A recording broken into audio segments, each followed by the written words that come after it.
The next topic here, we will be talking about burnout and depression. What's the connection between them? So, today, most people are familiar with the term burnout.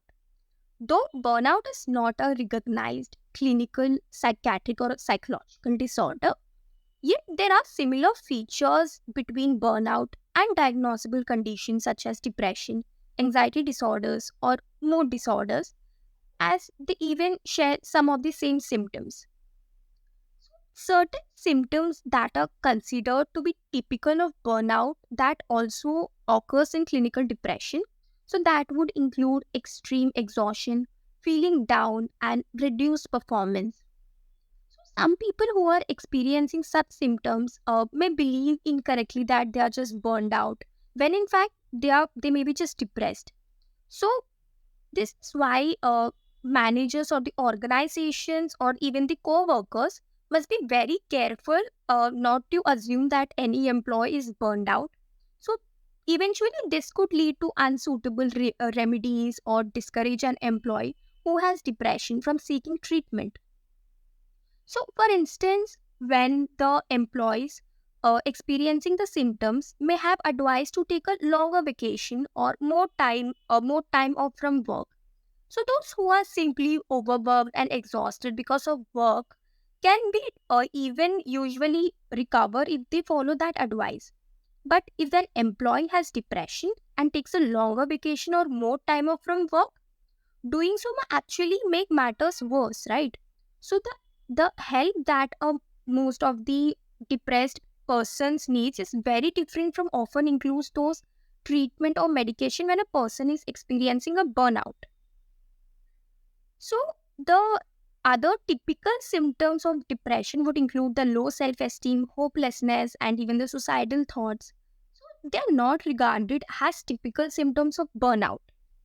So, in short, we can see that the employees experiencing burnout does not always have depression, but the burnout may increase the risk of an employee falling into depression. So it makes very much important one to know what exactly now it causes burnout and how it would impact one's professional and personal life. So next, here we will be focusing on the workplace stresses. We as human beings have different tolerances for stress and different support systems outside of work. Our ability to cope with stress is therefore unique to each of us. That explains why two employees can experience the same stressors at work but react to them differently. For instance, if two employees who are working at the same position and at the same workplace, the organization, yet one may face burnout and other may not. So this shows that if a two persons are experiencing the same stressor, then that does not guarantee that the both will be experiencing the same stress. People do not simply just respond to the work setting, rather, they bring unique qualities to the relationship. So, these personal factors could include the demographic characteristics like the age, the formal education, and also the enduring personality characteristics and the work related attitudes that we will be talking further. So, several of these individual characteristics that has been found related to the burnout and all the demographic variables that have been studied. So, this age, the first one, is the one that has been most consistently related to burnout. It has been shown in many of the studies that among younger employees, the level of burnout is reported to be higher than it is among those over 30 or 40 years old.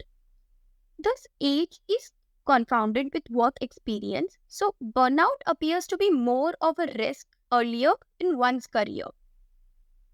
Next, in terms of gender, though there are no overall differences, as some studies show that the higher burnout for women and others show some higher scores for men.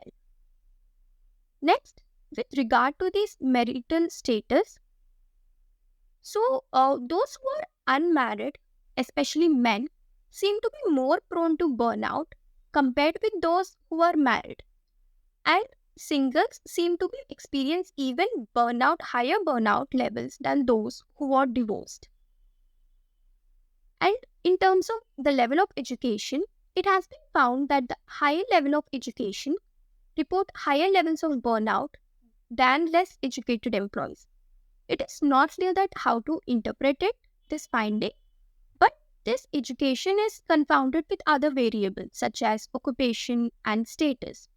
So it is possible that the people with higher education have jobs with greater responsibilities and higher stress.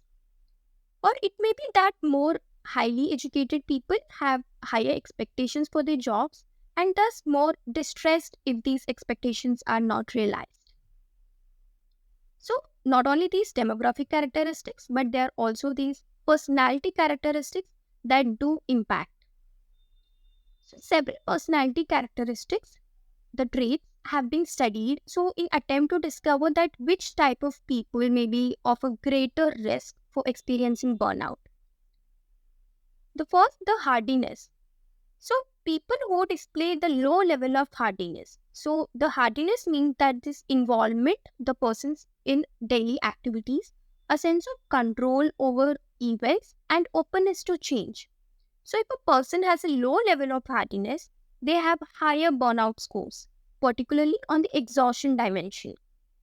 So, the burnout is higher among people who have an external locus of control. The locus of control where the person attributes events and achievements to powerful others or to chance rather than an internal locus of control that is attributing to one's own ability and effort.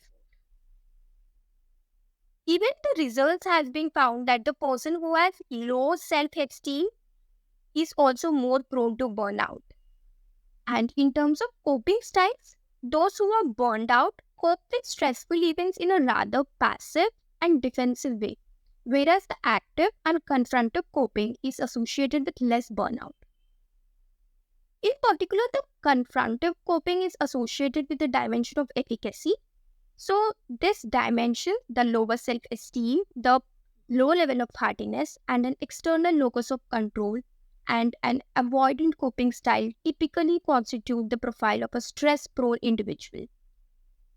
So, in the workplace, stresses can be possible causes of employee burnout, including either permanently or overworked. So, this we will be talking about the job related attitudes.